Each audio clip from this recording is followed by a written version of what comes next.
ஆண்டவராகிய இயேசு கிறிஸ்துவின் நாமத்தில் காலை வாழ்த்துக்கள். இன்றைய மன்னா, நீதிமான் தனக்கு திருப்தியாக புசிக்கிறான், துன்மார்க்கருடைய வயிறோ பசித்திருக்கும்.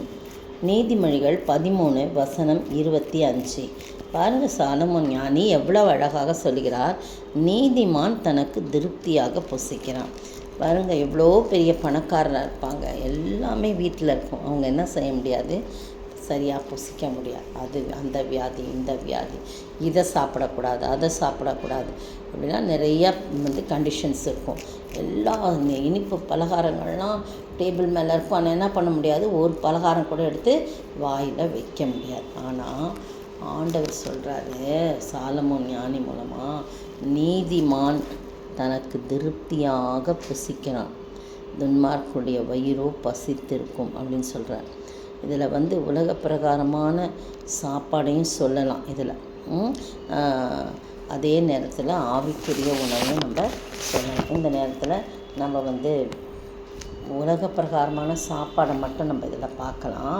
ஏன்னா அன்றைக்கு நம்ம 2 நாளைக்கு முன்னால் ஆவிக்குரிய ஆகாரம், வசன ஆகாரத்தை குறித்து நம்ம பார்த்தோம். அதனால் நீதிமான் தனக்கு திருப்தியாக பிடிக்கும். எந்த ஒரு மனிதன் நீதிமானாய் காணப்படுறானோ அவன் திருப்தியாக புசிக்கிறான். சங்கீதம் 37:25 பாருங்கள்.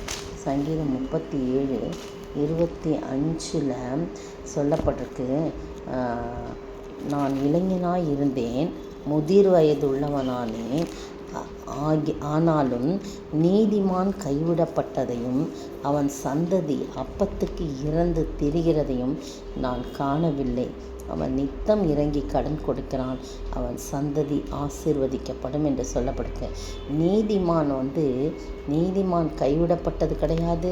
அவனுடைய சந்ததி போய் அப்பத்துக்காக இறந்து திரிகிறதையும் காணவில்லை அப்படின்னு சொல்லி சங்கீதக்காரனாகிய தாவீது சொல்கிறத நம்ம பார்க்குறோம். அப்போ நீதிமானுடைய சந்ததியும் அப்பத்துக்கு என்ன பண்ணல, போய் அங்கேயும் இங்கேயும் போய் கேட்க வேண்டிய அவசியம் கிடையாது. அவர் நீதிமான அவர் திருப்தியாக சாப்பிடும்படியாக கர்த்தர் கிருபை செய்கிறாரு. அதே பாருங்கள், நீதிமொழிகள் 12:11 தன் நிலத்தை பயிரிடுகிறவன் ஆகாரத்தினால் திருப்தி அடைகிறான், வீணரை பின்பற்றுகிறவன் மதியற்றவன். இந்த நீதிமானை குறித்து தான் இங்கே சொல்லப்பட்டிருக்கு. முந்தின வசனம், நீதிமான் தன் மிருக ஜீவனை காப்பாற்றுகிறான், துன்மார்க்கருடைய இரக்கமும் கொடுமையே தன் நிலத்தை பயிரிடுகிறவன் ஆகாரத்தினால் திருப்தி. அப்போ நீதிமான் கையிட்டு செய்யும் காரியத்தை ஆண்டவர் திருப்தி அடையும்படியாக செய்கிறார். நிலத்தை பயிரிடும்போது அங்கே ஒரு திருப்தி. ஈசாக்கு விதைத்தான், 100 மடங்கு அது பலன் கிடைத்தது, திருப்தியாகிறான் என்று சொல்லப்பட்டிருக்கிறது. அப்போது எல்லாரும் பார்த்து ஆச்சரியப்படக்கூடிய வகையில் பஞ்ச காலமாக இருந்தாலும் ஈசாக்கும் நீதிமானாய் காணப்படுறான்.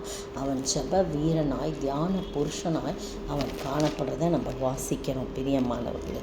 அப்படிப்பட்டவன் விதைக்கும் போது 100 மடங்கு அங்கு பலன் கிடைக்கிறதா இருக்குது. அதே வசனம் பாருங்கள், 28 நீதிமொழிகள் 28:19 தன் நிலத்தை பயிரிடுகிறவன் ஆகாரத்தால் திருப்தியாவான், வீணரை பின்பற்றினோ வறுமையால் நிறைந்திருப்பான் அப்படின்னு சொல்லி அதுலேயும் போடப்பட்டிருக்குது.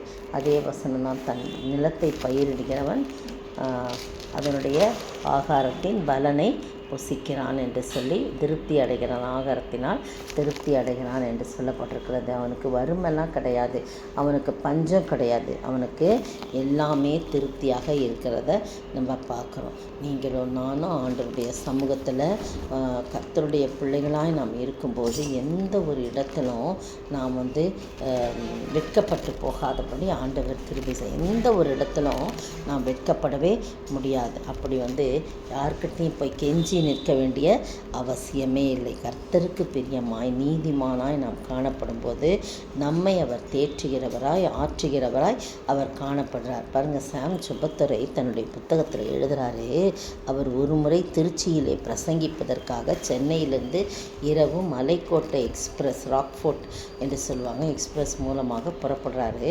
ரயில் ஏறி அங்கு அமர்ந்து கொஞ்ச நேரம் பொறுத்து டிக்கெட் பரிசோதகர் டிக்கெட் கேட்டபோது தான் அவருக்கு தெரியுதான் எங்கேயோ தவற விட்டுட்டார் டிக்கெட்டை.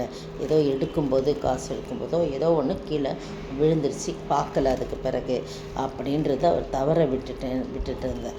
அப்போ அந்த டிக்கெட் பரிசோதகர் அவரை என்ன பண்ணுறாரு, இறக்கி வெளியே போகும்படி சொல்லிடுறாரு. அடுத்த ஸ்டேஷனில் இறங்கணும்.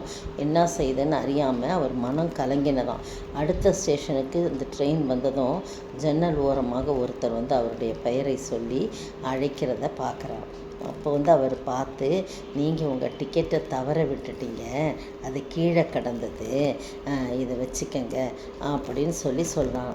இவருடைய பெயர் அவருக்கு எப்படி தெரியும்னு தெரியாது, இவருடைய டிக்கெட் தான் இது அப்படின்றதெல்லாம் அவருக்கு தெரியாது. ஆனால் அவரிடமிருந்து வாங்கின உடனேயே அவருக்கு நன்றி சொல்லும்படியாக வெளியே ஓடி வராரு.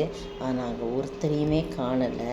அந்த டிக்கெட்டை அவர்கிட்ட கொடுத்தவர் யார், அவர் எப்படி மறைந்து போனார் என்று இன்று வரைக்கும் எனக்கு தெரியாத ஒரு ரகசியம் என்று சொல்லி அவர் தன்னுடைய புத்தகத்தில் எழுதி வைத்துக்கார். பாருங்கள், கர்த்தருடைய பிள்ளைகள் ஒரு நாளும் வெட்கப்பட்டு அந்த இடத்திலே இறங்கி அவர் எப்படி நிற்காதபடி அந்த இடத்துல ஆண்டவர் என்ன செய்கிறார், அவரை திருப்தியாக்குகிறார்.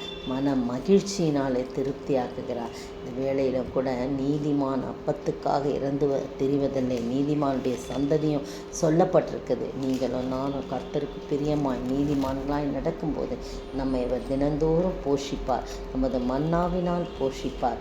அது மட்டும் இல்லை, நம்முடைய வார்த்தையால் போஷிப்பார். தினந்தோறும் நாம் பசியோடு இருப்பதை அவர் விரும்புவதே இல்லை. எந்த ஒரு காரியமாண்டாலும் அவர் நாம் பலவீனத்தோடு இருக்க விரும்புவதில்லை. தானியேலுடைய வாழ்க்கையில் கூட உபவாசம் இருந்து பலவீனப்பட்ட போது கர்த்தர் தம்முடைய தூதனை அனுப்பி, தானியேலை பிரியமான புருஷனை பயப்படாதேன்னு சொல்கிறார். அதுபோல் உங்களையும் என்னையும் தேற்றுகிற ஆண்டவர் நம் அருகில் இருக்கிற அவரை நோக்கி பார்ப்போமா?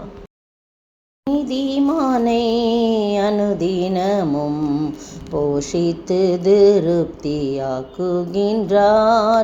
இக்கட்டு நேரத்தில் காத்திடுவார், இரக்கம் பாராட்டுவார். இக்கட்டு நேரத்தில் காத்திடுவார், இரக்கம் பாராட்டுவார். ஸ்தோத்திரிக்கிற ஆண்டவரே, துதிக்கிற ராஜா, நீங்கள் பேசுங்க ஆண்டவரே. ஒவ்வொரு நாளும் எங்களை வழிநடத்தி நீதிமானை கர்த்தாவே போஷித்து தினமும் நடத்துகிற தேவன். எல்லா நேரங்களிலும் அவர்களை பாதுகாத்து வழிநடத்தி வெட்கப்படாதபடி காக்கிற தேவன். எங்கள் ஒவ்வொருவரையும் நீர் அப்படி காக்கும்படியாக எங்களையும் நீ நீதிமானாக்கி உம்முடைய பிள்ளைகளாக எங்களை வழிநடத்த வேண்டும் என்று கர்த்தரும் மீட்பரும் ராஜாவுமாகிய இயேசு கிறிஸ்துவின் விலையேறப்பட்ட நாமத்தில் ஜெபிக்கிறேன் பிதாவே, ஆமீன். நேற்றைய பதில், கண்காணிப்பை விரும்புகிறவன் நல்ல வேலையும் விரும்புகிறான். இது உண்மையான வார்த்தை. 1 தீமோத்தேயு 3:1.